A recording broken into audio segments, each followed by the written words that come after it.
Can't confirm a date and a time for Ruiz yet. We're going to look at David's hand, let that settle down, let the alcohol get out of his system, and then we'll start training again. But it will be John Ruiz, and more of a power punching display that night. As far as the Klitschko is concerned, they can just sit back and watch us enjoy our moment. You know, they're not on my radar for any phone calls. David's the heavyweight champion of the world, and I think the Klitschkos can just deal with their own business first. They have to win their fights first. David has to beat Ruiz. And then if this time they can speak respectfully and sensibly, then, you know, Richard and I can sit down and make the deal happen. When do you think a Klitschko fight could happen, assuming he beats Ruiz? Next year. Summer of next year.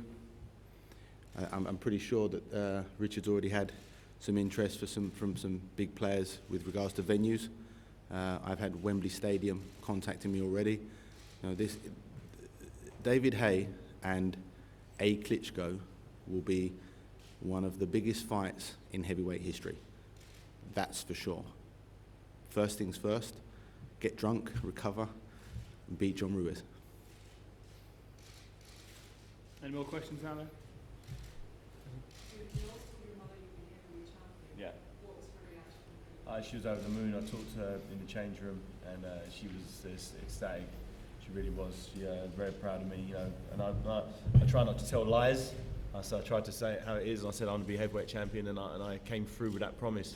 You know, it's probably one of the first promises I ever made to her, and I came through with it. So I'm happy with that. No, I don't know where that came from. I'm not scared of my mum. No, my mum's a sweetheart. No, my mum's cool. Yeah, I'm not scared of my mum. The hand injury, how much of a danger is it to the Ruiz fight coming up? I mean, the Ruiz fight's a mandatory defense. Yeah. Would it cause problems? No, it shouldn't do. I saw John Ruiz, he fought on the undercard, and he had a terrible cut on his forehead, which will take a little while to heal up, maybe a similar sort of time to my hand. So I don't think there'll be any rush from his side to make it happen that quick. But obviously I had a similar injury when I fought Jacob Fragimeni, and it took I think like 2 or 3 months for it to heal up before I could punch with it. So that's not a problem. So after Christmas, in the middle of January, we had to start punching again. Have you got any idea how much you might earn over the last 2 years by yourself or David? Over the next 2 years? Over the last 2 years, we work for the tax man. No, you know, we're busy just celebrating a sporting victory. You know, David's a fighter because he chooses to be a fighter, and I'm a trainer because I choose to be a trainer. The fact that it's our living just means that we're one of the few people that can enjoy that privilege. Money, I don't know. I'm sure it'll be enough to pay the bills. David, like Shaykh already described him as the most charismatic heavyweight to win a world title since Muhammad Ali. How do you take that, and do you still feel that only a portion of the job is so far being done? Yeah, I've read that in a few of the reports today, sort of comparing myself to Muhammad Ali, the greatest, and I did feel a bit uncomfortable seeing that. You know, Muhammad Ali is the greatest, and I've had one heavyweight title win. That's it, you know, so I can't even come close to even be mentioned in the same name as Ali in my mind. You know, I've got a long way to go before that. Even if I knock out both the Klitschkos on the same night and the rest of the heavyweight division, you still probably couldn't even come close to comparing me to the greatest, Muhammad Ali. So as long as I'm talked about in the same breath in 50 years maybe as a great heavyweight, that I'd have done my job. What advice would you give to any young fighters out there who are working hard, training hard, and saw you on TV the weekend and training themselves? Just to stay focused, you know. There's always challenges. Things don't always go your way. You know, a lot of fighters get disheartened from time to time, but you got to just stay true to yourself. If you truly believe you can make it, then don't listen to what anyone else says. Don't listen to the doubters, the haters, because there will always be haters. I had so many people over the years trying to convince me that I'll never make it. I don't know why they're trying to do that. But it's like everyone's holding out for you to fail so they can say, I told you so. But now, after being the heavyweight champion of the world, I know there's a few people out there a bit gutted that I won that decision. But you know, I told everybody. Since you ask anyone that's known me since I was a kid, they'd tell you I told you I'd be the heavyweight champion of the world, and I try not to lie. And here we are, you know, WBA heavyweight champion, same title that people have had. Mike Tyson, Evander Holyfield, Lennox Lewis, Muhammad Ali, all held this title, and you know, to be, you know, in that category as a WBA heavyweight champion it's a real beautiful feeling. It truly is. Okay. No, I haven't. Yeah, I was going to give him a call today. I just been settling down. I was up early this morning. I think he's in the States now, so I've got to wait a bit later on till he wakes up. Give him a call in the afternoon.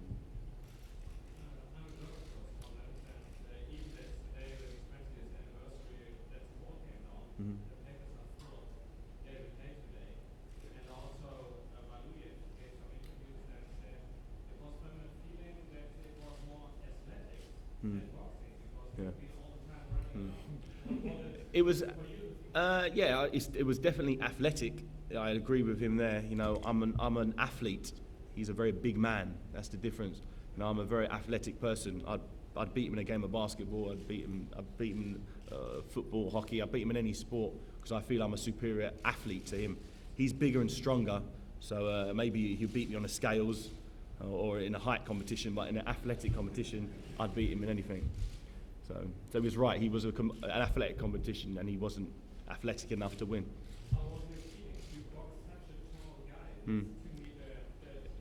Yeah. Yeah, it was challenging, but I knew that before the fight. And you know, I always go for the biggest challenges in life. And being heavyweight champion from being a cruiserweight champion, it's only been done once by Evander Holyfield. So that's what attracted me to this fight, and it is why I feel this fight captured the public's imagination, and they truly did. They truly were interested in this fight. People who weren't boxing fans, people who weren't even sports fans, wanted to see, okay, how am I going to beat this big guy? And I showed you that skill, determination, athleticism is the way to do it.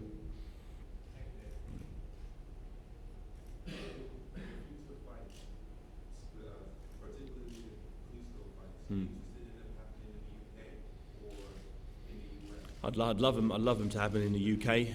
If a big Las Vegas casinos were interested in doing the fight there, then that would definitely be an option. That would Richard would take over there, and I'd love to do that. You know, it's always been my ambition to have a massive heavyweight showdown in Vegas. But obviously the next one, 100%, is going to be in London, and I'm just looking forward to that. And Adam's working hard. Adam and Richard are working hard on making sure we get the right venue. Any particular venues? Whichever one's the best suited to, you know, get as many fans crammed in as possible. That's the one I'll fight in.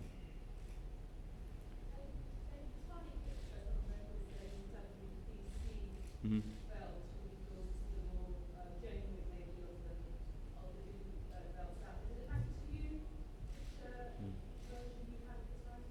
I hold a title. I think all the titles are good. We can make an argument for each of them being better than the other.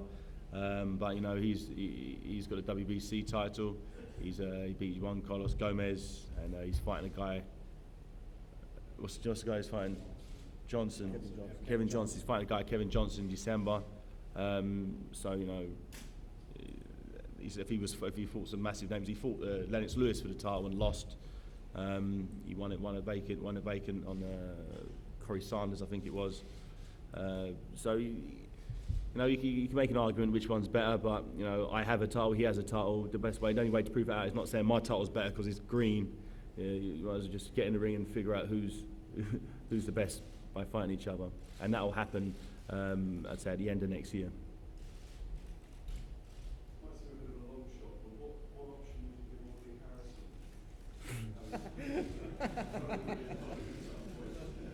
Ollie Harrison? It's a long way off. Yeah, he's got a lot more wins. He looked great the other night on Prize Fighter. Congratulate him on that before you look back to his best. So if he keeps racking up performances like that, then you never know.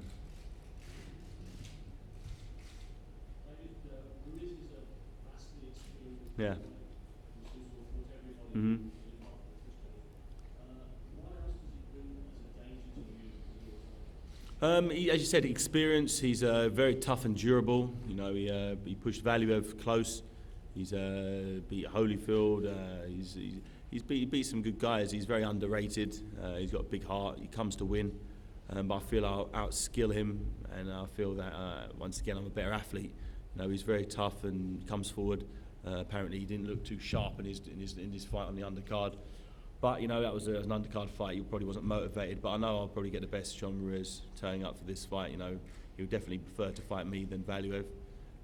He'll feel that he's bigger than me, and that's very rare. Normally, he's the small guy in the fight. This time around, he'll be the big guy in the fight. But I'll upset him pretty badly. David, in your view, who's the best pound-for-pound boxer in the world at the moment? At the moment, I'd say Floyd Mayweather. I think he's the best pound-for-pound fighter, followed by Manny Pacquiao. Yeah. Closely, I'd like to see them two get it on one day. Followed, but then Shane Mosley's above me. Yeah. Bernard Hopkins. Then maybe me around the middle, 5 or 6, I'd say. Yeah. Yeah. Yeah. It was great. It really was. I wasn't expecting that. I really wasn't. I sort of told myself, I'm going to Nuremberg, Germany, to fight a guy who's been based in Germany. He's fought in that same arena before, and he had a packed-out house in his favour. So I was expecting, once the tickets went on sale, the German fans would clean them up, so there wouldn't be too much for the British fans to pick up. But somehow, the British fans managed to do. It seems like there was about 5,000 British fans in there. I was not expecting that, and the roar they made, particularly the Millwall fans, was amazing. They really caused a ruckus, and the support was amazing. It truly was, and I'm looking forward to the next one. You know, if that's the support I get in Germany, in Nuremberg, in Germany, then you can just imagine what it'd be like in a big stadium back in London.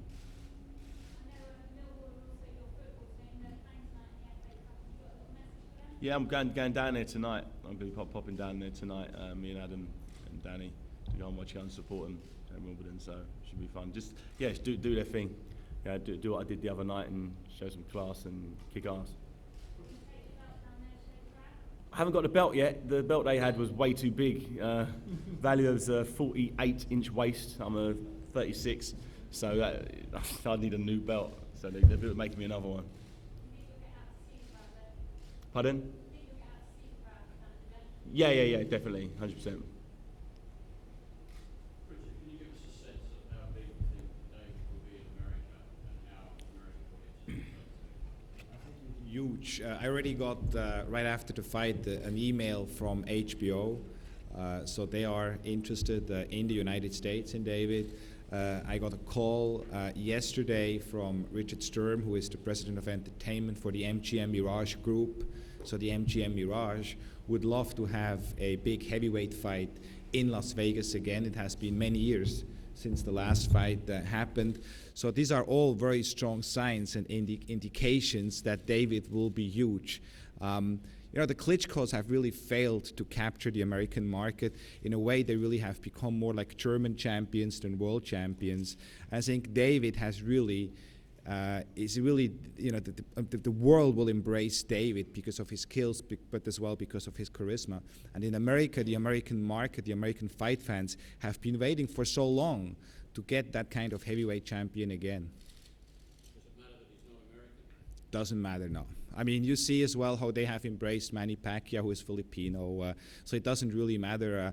America is a big melting pot, and they really love sports. I know they will embrace David Haye, and these early indications are a very good sign.